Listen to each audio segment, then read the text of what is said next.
بسم الله الرحمن الرحيم. الحمد لله رب العالمين، والصلاة والسلام على أشرف المرسلين سيدنا محمد وعلى آله وصحبه أجمعين.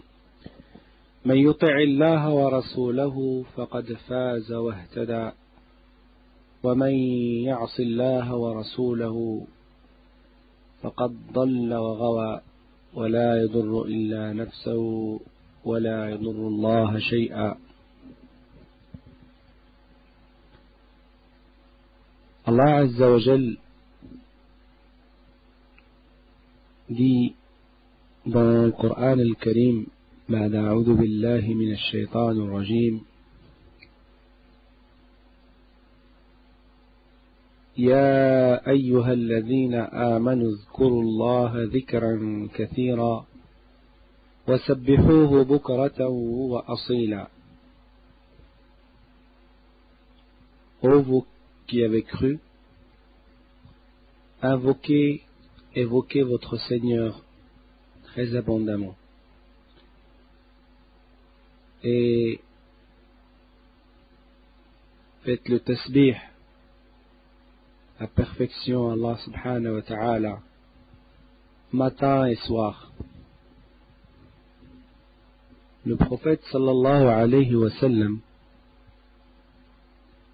dit dans un hadith: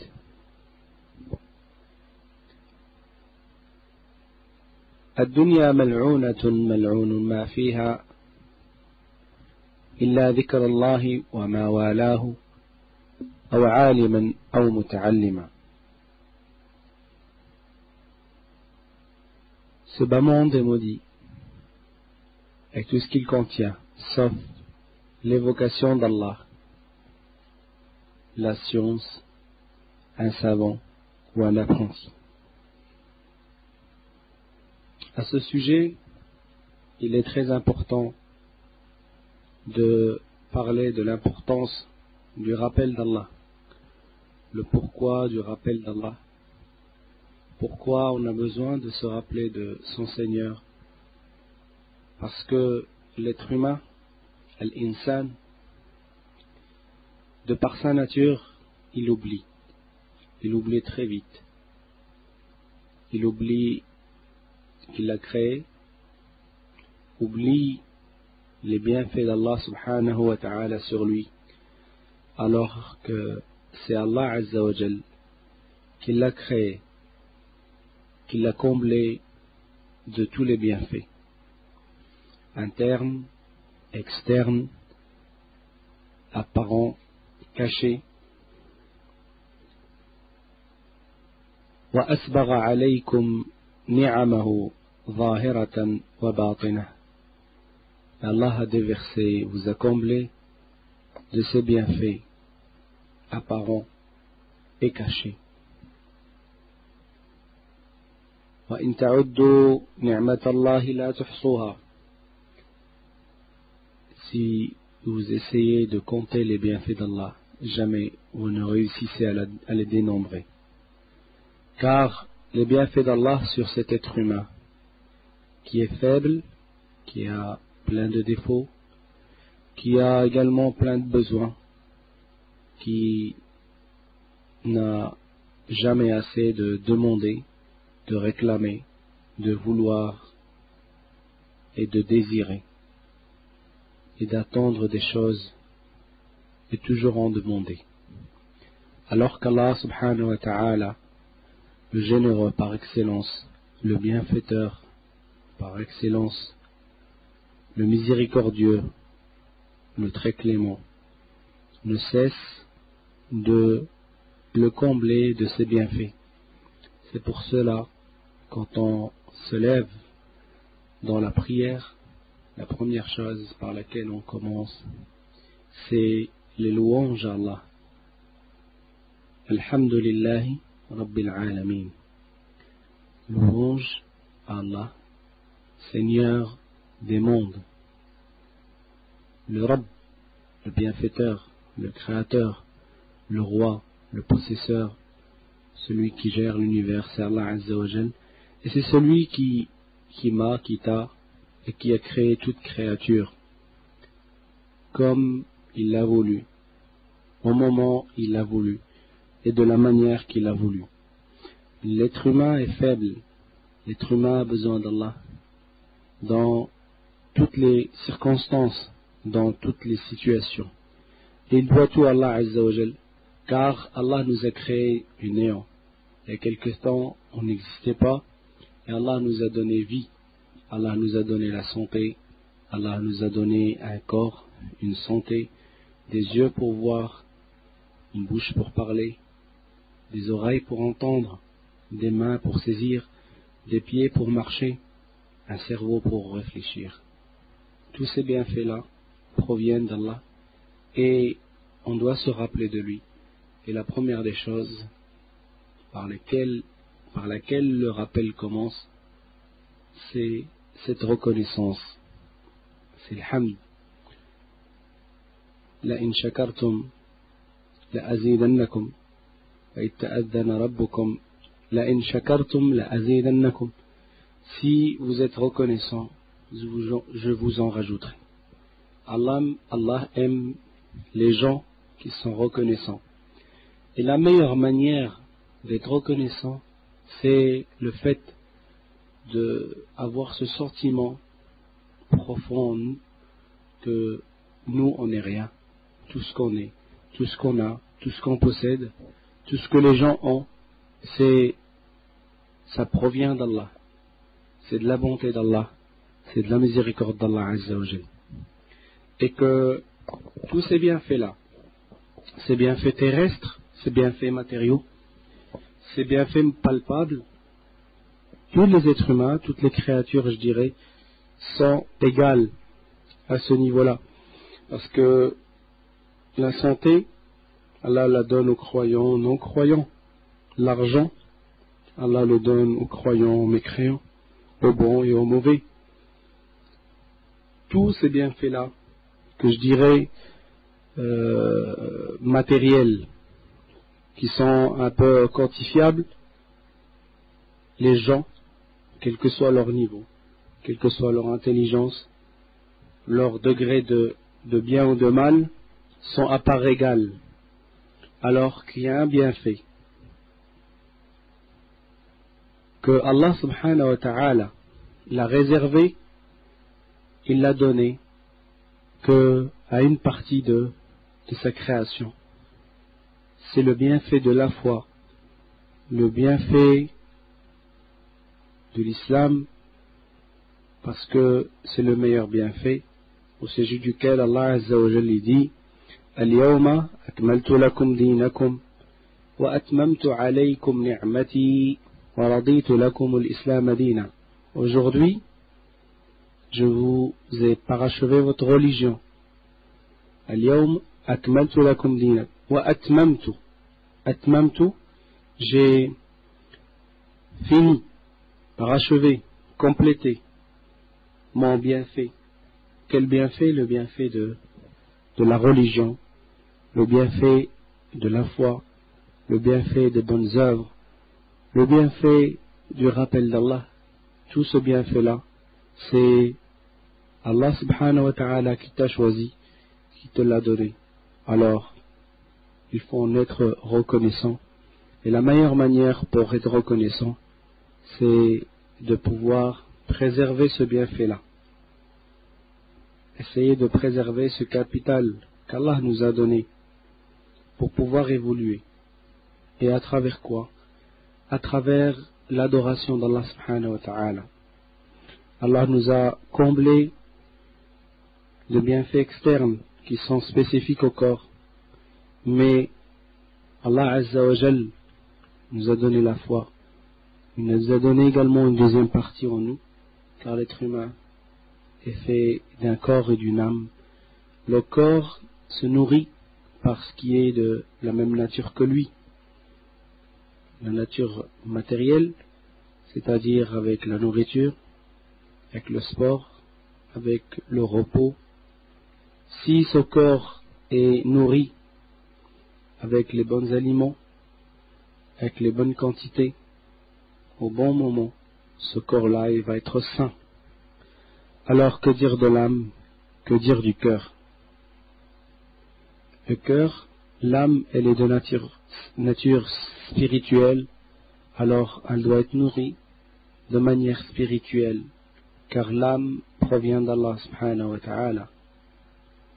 Pour cela, Allah Azza wa Jal nous a donné, entre autres, par exemple, 5 prières par jour, en guise de rappel, en guise de nourriture pour notre âme, parce que notre âme, elle en a besoin. Également, le prophète sallallahu alayhi wa sallam dit: Ala wa inna fil jasadi mudghah, idha salahat salaha al jasadu kulluh, wa idha fasadat fasada al jasadu kulluh, ala wa hiya al qalb. Dans le corps, il y a un muscle. Si cette partie-là elle est saine, tout le corps va être sain. Et le prophète sallallahu alayhi wa sallam parle du cœur. Alors, si ce cœur-là est plein du rappel d'Allah, de l'amour d'Allah Azza wa Jal, la foi en Allah subhanahu wa ta'ala, le pur monothéisme, sans aucune forme d'associationnisme, sans haine, sans orgueil, sans ostentation, sans jalousie, ce cœur-là va être saint. Et c'est pour à ce sujet de ce cœur qu'Allah Azza wa Jal nous dit: يَوْمَ لَا يَنْفَعُ مَالٌ وَلَا بَنُونَ إِلَّا مَنْ أَتَى اللَّهَ بِقَلْبٍ سَلِيمٍ. Le jour où ni bien, ni enfants ne pourront servir, sauf pour une personne qui est venue avec un cœur saint. إِلَّا مَنْ أَتَى اللَّهَ بِقَلْبٍ سَلِيمٍ. Il ne suffit pas de l'avoir pendant une période, mais de rencontrer Allah Azza wa Jal avec ce cœur saint. Alors la vie, le peu de temps qui nous reste, le peu de temps qu'on a sur terre, c'est justement pour pouvoir assainir ce cœur, le purifier. Purifier cette âme de quoi? De toutes les saletés, de toutes les formes d'associationnisme, de tous les maux, de tous les défauts qu'elle cache en elle et tous les péchés. Car Allah subhanahu wa ta'ala peut nous pardonner des péchés qu'on a commis, mais ne pourra pas nous pardonner si on le rencontre avec un cœur souillé, une âme salie. Car Allah Azza wa Jal dit: قَدْ أَفْلَحَ مَنْ زَكَّاهَا وَقَدْ خَابَ مَنْ دَسَّاهَا. A réussi celui qui la purifie et a perdu celui qui la souille. Alors mes frères et sœurs, nous devons nous entraider, nous donner les moyens afin de se purifier avant que l'ange de la mort vienne nous prendre nos âmes, car à ce moment-là, on ne pourra pas dire jusqu'à demain. Car quand le terme fixé arrive, on ne pourra pas dire Ya Allah, laisse-nous ne serait-ce qu'une seconde. Car Allah Azza wa Jal ne retarde pas une âme quand son terme arrive. قال رب ارجعون لعلي أعمل صالحا فيما تركت كلا إنها كلمة هو قائلها ومن ورائهم برزخ إلى يوم يبعثون. Il dira: Ya Allah, ô Seigneur, fais-moi revenir sur terre pour faire de bonnes œuvres.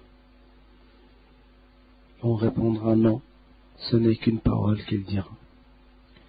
Donc, Allah Azza wa Jal nous a comblé de ses bienfaits, nous a donné l'occasion pour se rapprocher de lui.